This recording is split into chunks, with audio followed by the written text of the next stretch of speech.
Assalamu alaikum, I'm Aisha and you're watching Samar News. Here are today's headlines. A large-scale Russian drone and missile attack has damaged power facilities in 8 Ukrainian regions, causing blackouts and forcing nuclear power plants to cut power output. Officials and the International Atomic Energy Agency, IAEA, said Russia has intensified its attacks on Ukraine's energy sector and infrastructure in recent weeks, targeting power stations and railway hubs as winter deepens and the war approaches its 4th anniversary. There was no breakthrough in US-brokered talks this week aimed at ending the conflict.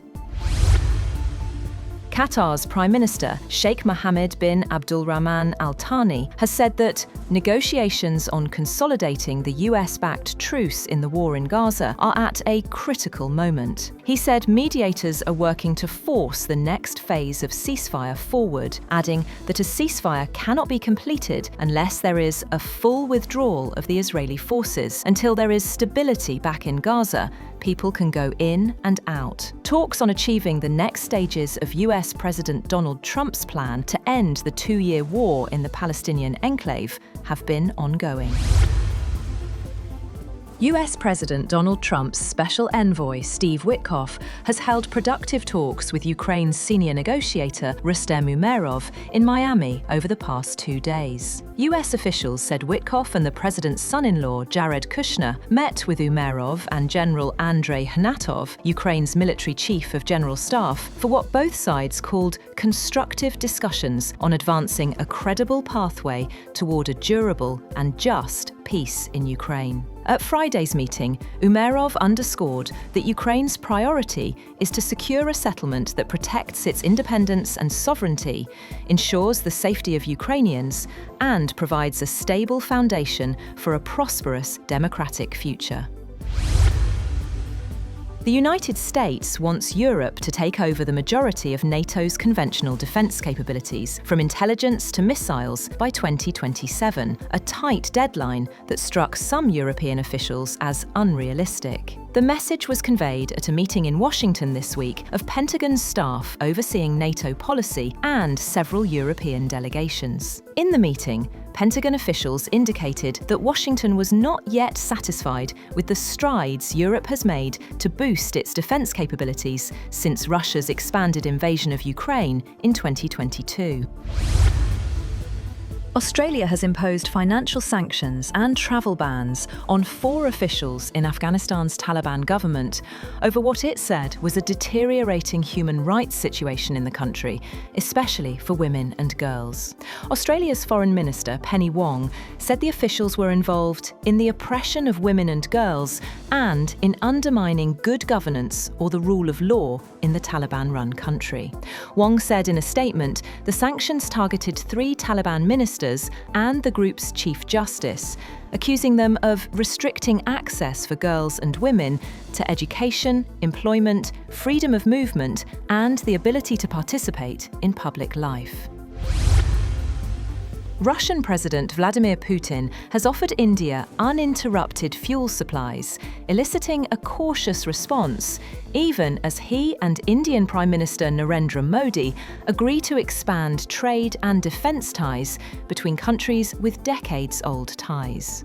But New Delhi is also in talks with the US on a trade deal to cut punitive tariffs imposed by President Donald Trump on its goods over India's purchases of Russian oil. India's energy imports are expected to fall to a 3-year low this month, following US tariffs and sanctions. Russia has said it wants to import more Indian goods in an effort to grow trade to $100 billion by 2030. US President Donald Trump has been named the first winner of FIFA's newly created Peace Prize, receiving the award at the 2026 World Cup draw in Washington. FIFA cited his exceptional actions to promote peace and unity, while Trump claimed he has saved millions of lives and called the world a safer place. The ceremony included a medal, certificate, and praise from FIFA President Gianni Infantino. Israel's cabinet has approved the 2026 state budget, lifting defense spending to $35 billion. The plan now moves to Parliament, where deep divisions inside the ruling coalition could complicate approval. The government says the sharp increase reflects the financial strain of the Gaza war and recent ceasefire deals. Sweden has decided to phase out development aid to 5 countries and redirect the funds to Ukraine. According to Minister for Foreign Trade Benjamin Dusa, the government plans to increase aid to Ukraine to $1.06 billion by 2026, freeing over $200 million in the next 2 years for reconstruction projects, particularly in energy infrastructure. The countries losing aid include Zimbabwe, Tanzania, Mozambique, Liberia, and Bolivia. Iran has fired ballistic and cruise missiles in the Gulf as part of a 2-day military exercise to counter foreign threats. Over 300 missiles and drones struck simulated targets as Iran's Revolutionary Guards Navy showcased AI readiness and naval strength.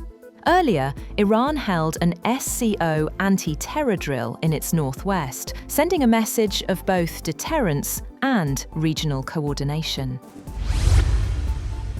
Meanwhile, the 2026 World Cup will kick off on June 11th, with joint hosts Mexico playing South Africa at the Azteca Stadium, followed by South Korea against a playoff winner. Mexico's co-hosts, the United States and Canada, will join the biggest ever World Cup party the following day. The US got a dream draw and will play Paraguay, Australia, and a playoff winner. Canada, also a top seed, despite a world ranking of 27th, have it tougher against a playoff winner, possibly Italy, Switzerland, and Qatar. That's all for now. For more updates, visit www.samar.tv. Thank you for watching Samar News.